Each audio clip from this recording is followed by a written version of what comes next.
มันก็จะกินยากหน่อยนะครับรกไปหมดเลยเป็นไงตาเจอยัง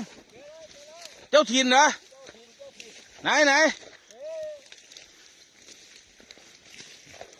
ปลาอะไร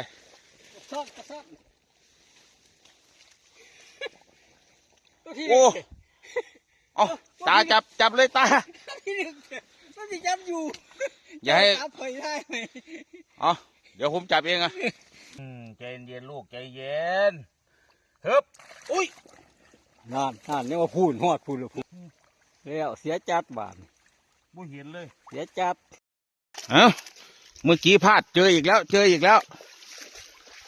คูณบ่ตาแม่นบ่อันนี้ตัวไหมโอ้จับยูเดี๋ยวจับพยูกันยังวะนี่จับยูเดี๋ยวใส่ปลาน่ะนะมาสุบหัวมันนี่ลองดูดิพยูทำสีเสียจะเสียอีกแบบนั้นเอามาทายฮึบยูบ่แล้วนั่นขอยยังว่ามันโบยูกันยังว่าเดี๋ยวตาใจเย็นมันต้องมีวีซ่าไหมขนมกำใส่เนียนเร